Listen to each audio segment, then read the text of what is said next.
Hello everyone, welcome to my channel. ఇంకొక summer special రెసిపీతోని నేను మీ ముందుకు వచ్చేసాను. అదే తెలంగాణ స్పెషల్ జంతకాలు రెసిపీ. సమ్మర్లో తప్పకుండా అందరు చేసుకుంటారనమాట. దీన్ని ఎలా ప్రిపేర్ చేయాలో నేను ఈరోజు చూపిస్తాను. ఫస్ట్ స్టవ్ మీద ఒక పెద్ద బాండి పెట్టుకోవాలి, ఒక గిన్నె పెట్టుకోవాలన్నమాట. ఆ గిన్నెలో ఇప్పుడు మేమైతే 6 గ్లాసెస్ ఆఫ్ వాటర్ తీసుకుంటున్నాము. 6 గ్లాసెస్ ఆఫ్ వాటర్కి 6 గ్లాసెస్ ఆఫ్ బియ్యం పిండి తీసుకోవాలన్నమాట. 1:1 ratio. So 6 glasses of water అయితే నేనైతే ఫస్ట్ బాయిల్ చేస్తున్నాను అనమాట. ఫస్ట్ ఈ వాటర్ని మనము ఫుల్ బాయిల్ చేయాలి.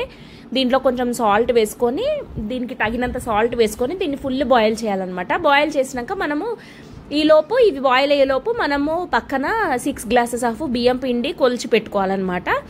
సో కొలిచి పెట్టుకున్న తర్వాత ఈ వాటర్ మనం బాయిల్ అయ్యేటప్పుడు మనము ఆ బియ్యం పిండి అనేది ఇందులో వేసుకోవాలన్నమాట. సో ఇది వాటర్ మనం కొలిచి వేసిన తర్వాత దీంట్లో కొంచెం మనము సరిపడా ఉప్పు వేసుకోవాలన్నమాట. రాళ్ళు ఉప్పు వేస్తున్నాం మేమైతే. సో ఇలా ఉప్పు వేసిన తర్వాత బాయిల్ అయ్యేటప్పుడు బియ్యం పిండి కొలిచి పెట్టుకున్నాం కదా, ఆ బియ్యం పిండి అయితే మొత్తం వేసేసేయాలి. మొత్తం వేసేసిన తర్వాత దీన్ని మనము ఇలా గ్యాప్స్ లాగా ఫామ్ చేయాలన్నమాట. సో దట్ అందులో ఉండి వాటర్ అనేవి మొత్తం పిండి అనేది ఉడికిపోతుంది అనమాట. సో ఇలా మనం గ్యాప్స్ లాగా పెట్టేసి దాన్ని ఉడకనివ్వాలన్నమాట. ఒక 20 to 30 minutes వరకు దీన్ని ఒక మీడియం ఫ్లేమ్లో పెట్టేసుకొని మనము ఉడకనివ్వాలన్నమాట. దగ్గరికి రావాలి, చాలాసేపు బాయిల్ అవుతుందన్నమాట. సో మూత పెట్టేసి దీన్ని ఉడకనివ్వాలన్నమాట. ఇది ఉడికేసి ఈ మధ్య గ్యాప్లో చూడండి ఇలా మొత్తం వాటర్ వచ్చేస్తాయి అనమాట. సో అంతా ఒకటే ఈక్వల్గా ఉడికిపోతుంది అనమాట. ఇలా మనం గ్యాప్స్ పెట్టేస్తే సో ఇలా అయితే ఉడికిపోతుంది. ఇలా ఉడికినాక ఒక 20 to 30 minutes తర్వాత మనము స్టవ్ ఆఫ్ చేసేసి కిందికి తీసేసుకోవాలన్నమాట. తీసేసుకున్న తర్వాత దీన్ని మొత్తం మనం మిక్స్ చేసుకోవాలన్నమాట. ఈక్వల్గా డిస్ట్రిబ్యూట్ అయ్యేటట్టు మొత్తం మనం మిక్స్ చేసేసుకోవాలి. మిక్స్ చేసుకున్న తర్వాత దీంట్లో మనం సరిపడా వాటర్ వేసుకుంటూ కుడుముల్లాగా చేసుకోవాలన్నమాట వీటిని.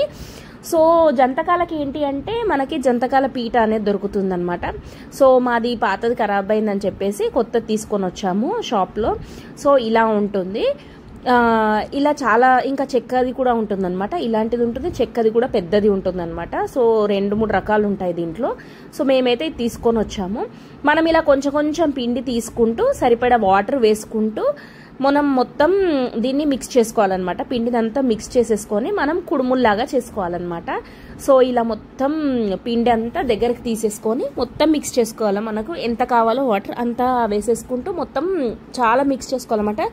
మనం మిక్సింగ్లోనే చాలా బాగా వస్తాయి అన్నమాట కుడుములు అనేవి. నెక్స్ట్ జంతకాలు అనేవి ప్రాసెస్ అంతా బాగుంటుంది. ఎంత మంచిగా మిక్స్ చేస్తే, లమ్స్ లేకుండా ఎంత మంచిగా మిక్స్ చేస్తే అంత బాగా వస్తాయి అన్నమాట జంతకాలు అనేవి. సో ఇలా మొత్తం లమ్స్ లేకుండా మొత్తం మిక్స్ చేసుకోవాలి. మంచిగా ఆయిల్ పెట్టేసి మొత్తం మిక్స్ చేసేసుకొని కుడుములు చేసుకోవాలన్నమాట. ఈ కుడుములు అయిన తర్వాత మేమైతే ఇడ్లీ ప్లేట్స్ తీసుకున్నాము. ఇడ్లీ ప్లేట్స్లలో కుడుములు వేసేసి ఉడికించామన్నమాట. అలా కాకుండా గిన్నెలో పెట్టి దానిపైన మనము హోల్స్ ఉన్న ప్లేట్ పెట్టేసి కూడా మనం బాయిల్ చేసుకోవచ్చు అనమాట. ఆవిరికి ఉడకపెట్టుకోవచ్చు అనమాట. సో ఇలా మొత్తం ఇలా కుడుములు చేసుకోవాలన్నమాట.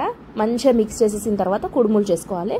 కుడుములు చేసేసిన తర్వాత వీటిని అయితే మనము మళ్ళీ 20 to 30 minutes వీటిని మనము విజిల్ లేకుండా ఉడికించవచ్చు. లేదా ఇన్ కేస్ మనం విజిల్ పెట్టినాం అనుకోండి, ఒక 5 to 6 విజిల్స్ రావాలి. సో దానికంటే విజిల్ లేకుండా మేమైతే 20 to 30 minutes పెట్టామన్నమాట. ఒక 20 minutes అయిన తర్వాత ఒకసారి చెక్ చేసుకోవాలి. ఇంకా బాయిల్ అవ్వకపోతే మళ్ళీ ఒక 10 minutes ఎక్స్ట్రా పెడితే సరిపోతుంది అనమాట. ఇలా అన్నీ పెట్టేసిన తర్వాత విజిల్ అయితే పెట్టామన్నమాట. సో ఇవన్నీ ఉడికిన తర్వాత మనమైతే ఇలా ఈ కుడుములు అనేవి ఇందులో లోపల పెట్టేసేయాలి. లోపల పెట్టేసి మామూలుగా మనము మురుకు అవన్నీ చేస్తూ ఉంటాం కదా, అదేమో చిన్న సైజులో ఉంటుంది, ఇది పెద్ద సైజులో ఉంటుంది. అంతే డిఫరెన్స్ అనమాట. లోపల మనకి అన్ని దీంట్లో కూడా అన్ని ప్లేట్స్ ఇస్తారన్నమాట. మనకి సైజ్ వైజ్ ఇస్తారు. మురుకు కావాల్సినవి, మనం కారపూసకి చేసుకునేవి అలా అన్నీ ఇస్తారనమాట. మనకి ఏది కావాలంటే అది చేసుకోవచ్చు అనమాట.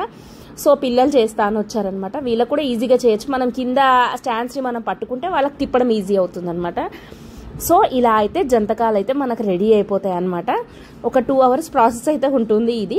బట్ వర్త్ అంటారు కదా, అలా అసలు 2 hours కష్టపడ్డది కూడా గుర్తురాదనమాట. అంత బాగుంటుంది. అండ్ ఇది మెయిన్గా మ్యాంగో సైడ్ డిష్ లాగా పెట్టుకొని మాత్రమే తింటారనమాట. సో అందుకే చాలా వరకు సమ్మర్లోనే చేస్తారు, నార్మల్ టైంలో చెయ్యరు. నార్మల్ టైంలో అంటే ఊరికే చేసుకోవచ్చు, బట్ దీనికి ఏంటంటే పక్కా సైడ్ డిష్ లాగా కట్ చేసిన మ్యాంగో లేకపోతే మ్యాంగో రసము ఏదో ఒకటి ఉంటేనే చాలా బాగుంటుంది అనమాట. సో ఇలా మనకి చేయడం అయిపోయింది కదా, అయిపోయిన తర్వాత ఒక ప్లేట్లో పెట్టేసుకొని కొంచెం ఆయిల్ వేసేసుకొని మనము కొత్త ఆవ పెట్టుకుంటాం కదా, కొత్త ఆవ పెట్టుకున్న తర్వాతనే వీటిని చేసుకుంటే అద్భుతంగా ఉంటుంది అనమాట, చాలా బాగుంటుంది. మేము కూడా కొత్త ఆవ పెట్టుకున్న తర్వాతనే వీటిని చేసుకున్నాము. ఇదంతా మిక్స్ చేసేసుకోవాలన్నమాట. మిక్స్ చేసేసుకున్న తర్వాత సైడ్కి మ్యాంగో, ఇలా కట్ చేసిన మ్యాంగో లేదంటే మనం మ్యాంగో జ్యూస్ ఏదైనా పెట్టుకోవచ్చు అనమాట, చాలా బాగుంటుంది.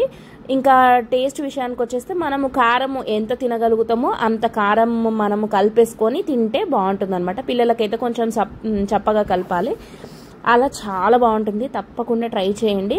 ఇలాంటి జంతకాల పీట ఎక్కడైనా స్టీల్ షాప్స్లో దొరుకుతుందనమాట, అద్భుతంగా ఉంటుందన్నమాట. సో ఇంకేంటి అంటే మనం ఇలా ఒకసారి చేసుకున్న తర్వాత నెక్స్ట్ పూటకి ఏంటి అంటే మేము వీటిని కొంచెం ఫ్రై చేస్తామన్నమాట. పోపు వేసేసి ఆనియన్స్, కొంచెం కొబ్బరి పొడి, కొంచెం పెసరపప్పు నానబెట్టింది వేసేసి ఇలా చేసుకుంటాము. సూపర్ ఉంటుంది, ఇది కూడా తప్పకుండా ట్రై చేయండి అందరూ. ఈ జంతకాల వీడియోనైతే మీకు నచ్చినట్టయితే ప్లీజ్ లైక్ చేయండి, షేర్ చేయండి. అలాగే తెలుసు కదా నా ఛానల్ని సబ్స్క్రైబ్ చేసుకోండి.